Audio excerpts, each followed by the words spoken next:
कैसे हो आप लोग। एक्चुअली आज मैं आप सबको एक बैड न्यूज़ देने वाली हूँ, क्योंकि आप लोगों ने मेरे से बहुत बार पूछा था अबाउट एग्रीकल्चर, कुछ अपडेट दे दो। बट ये बहुत ही ज़्यादा सैड न्यूज़ है and it's not for a content और या फिर बट आप लोगों को रियलिटी चेक देनी थी। उससे पहले आप लोग ये न्यूज़ देख लो एंड फिर मैं आप सबको बताऊंगी कि इन्होंने क्या बोला है इसमें। And it's just a reality check कि मतलब यहाँ पे क्या कैसे कुछ हो रहा है अभी।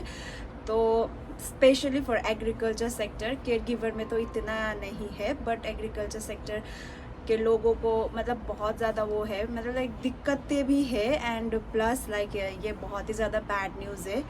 तो आप देख लो ये न्यूज़। קשה מעלה כבר את מספר ההרוגים בצפון בתחילת הלחימה הזאת ל-19, ושוב אני מתחבר לדברים שצורי אמר לפניי. יש כל הזמן לחימה בצפון, היא אולי לא מלחמה, היא אולי לא בעצימות גבוהה, אבל אין יום בלי אירועים, בלי התראות, בלי הצקות, מציאות שתושבים לא ממש יכולים לחיות איתה.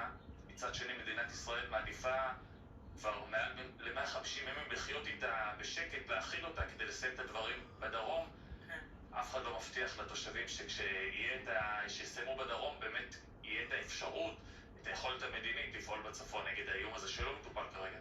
כן, כשאנחנו שומעים את הציטוטים מתוך השיחות של גנץ, למשל עם הבכירים האמריקנים, גם עם קמאלה האריס וגם עם אחרים, הוא נשבע להם, תנו החימושים, זה לא כדי שנילחם בצפון באמת.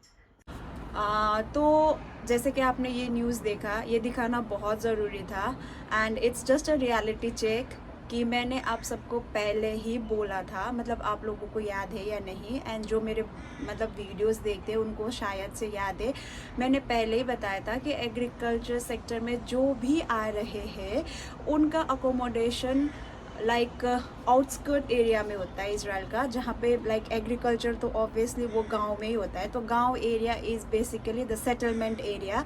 तो किबूत्स को गांव बोलते हैं and kibbutz are the settlement area. जब पहले वार हुआ था पहले, तो उस टाइम पे सेटलमेंट किया गया था वो सब एरिया में, तो वहीं पे होता है। उसको परदेश भी बोलते हैं यहाँ पे। एंड जो लोग काम करते हैं उसको एग्रीकल्चर में उसको अदामा में काम करने वाले भी बोलते हैं। एज मैंने मेरे पहले ब्लॉग में बताया था कि यहाँ पे जो फील्ड में काम कर मतलब फील्ड को ये लोग अदामा बोलते।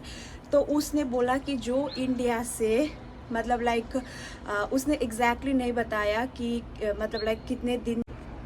तो अनफॉर्चुनेटली वो ऑन द स्पॉट ही शायद मर गए होंगे। एंड देखा आप लोगों ने कैसे उनको एम्बुलेंस में लेके जा रहे थे एंड 7 लोग जो थे मतलब 7 पीपल, वो लोग घायल हो गए एंड उनको भी हॉस्पिटल लेके गया है बाय एयर।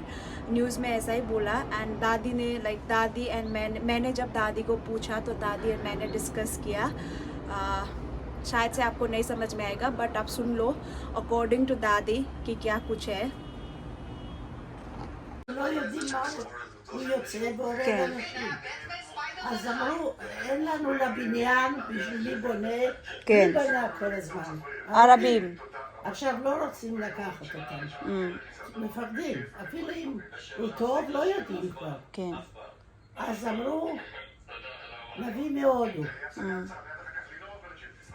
בשביל בניין, הם עוד לא יודעים, אבל הם ילמדו. וגם בשביל האדמה. וגם בשביל אדמה, לפרדס, לכתוב, לעבוד, כן? כן. והוא, האיש הזה שנהרג, אחד מת. מת, כן.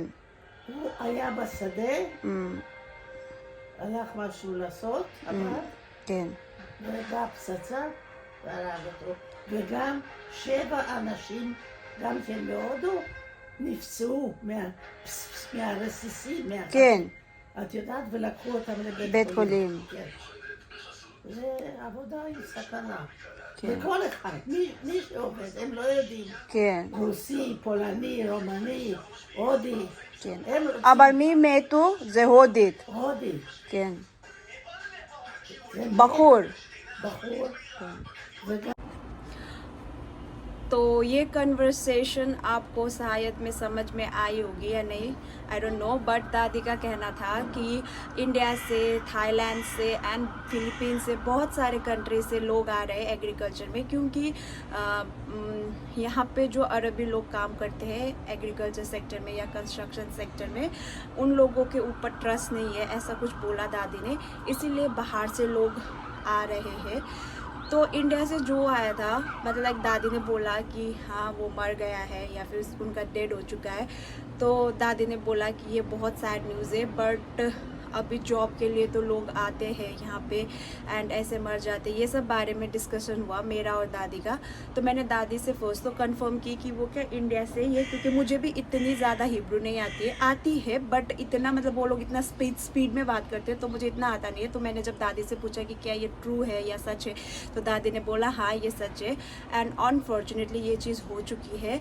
एंड मैंने पहले भी बोला, अभी भी बोल रही हूँ, ये कोई मैं डिस्करेज नहीं कर रही हूँ, क्योंकि पहले भी आप लोगों ने बोला था डिस्करेजमेंट या फिर पैनिक होने वाली ऐसी बातें नहीं है, but it's just a reality. क्योंकि आप लोग आ रहे हो तो आप लोगों को थोड़ी बहुत नॉलेज होनी चाहिए एंड रियलिटी चेक भी होनी चाहिए कि हाँ ऐसा होता है। एंड वेयर आप मेरे बारे में पूछे हो तो केयर गिवर में, फर्स्ट ऑफ ऑल तो केयर गिवर में इतने रूरल एरिया में नहीं होते।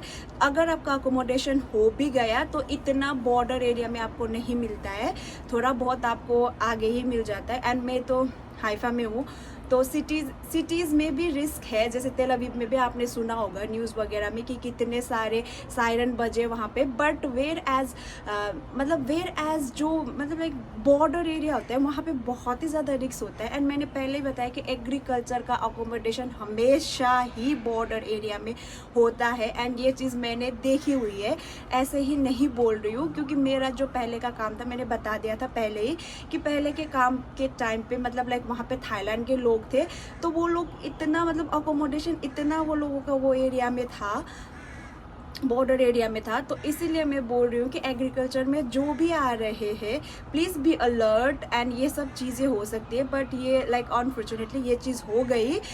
बट अभी जो भी आ रहे हैं तो सोच समझ के आना। एंड फिर लाइक मैं डिमोटिवेट तो नहीं कर रही हूँ, बट फिर भी एक रियलिटी आप लोगों को पता होनी चाहिए। एंड ये वीडियो बनाने का मोटिव वही था कि मैं आप सबको अलर्ट कर दूँ, क्योंकि आप लोगों का बहुत ही ज़्यादा मैसेज आता है मेरे को about agriculture related. But actually मैं बता दूँ, मैं केयर गिवर सेक्टर में हूँ, बट यहाँ पे मतलब पता चल जाती है एग्रीकल्चर में क्या कुछ हो रहा है, इसलिए मैं इन्फॉर्मेशन कलेक्ट करके एग्रीकल्चर के बारे में बता देती हूँ आप लोगों को। बट ये न्यूज़ बहुत ही ज़्यादा शॉकिंग थी एंड लाइक मतलब लाइक मैं क्या बोलूँ, it's just a reality check. आप लोगों को जो भी आ रहे हैं सोच समझ के आना। एंड इसी के साथ लाइक शायद ये ब्लॉग मैं यहीं एंड कर रही हूँ, क्योंकि ज़्यादा मैं क्या ही बोलूँ, ज़्यादा मैं बोल भी नहीं सकती हूँ, क्योंकि लाइक अभी जो होना था वो तो हो चुका है। बट फिर भी आप लोगों को नहीं पता होगा, इसीलिए मैं बता रही हूँ कि एग्रीकल्चर में लाइक ऐसा ही होता है। ऐसा कोई आप लोगों को चेंजेस नहीं मिलेगा, अकोमोडेशन आपको सिटीज़ एरिया में नहीं मिलेगा। अगर आप आ भी रहे हो तो आपको आउटस्कर्ट एरिया में ही मिलेगा। तो यही बातें मैं आप लोगों को कन्वे करना चाहती थी थ्रू न्यूज़। एंड आपने देखा ही होगा, it was a very horrific, मतलब बहुत ही ज़्यादा हॉरिफाई था वो सीन। एंड मैंने और भी देखे थे बट मैंने डाला नहीं इसमें, तो सोच समझ के आना। And bye guys, take care.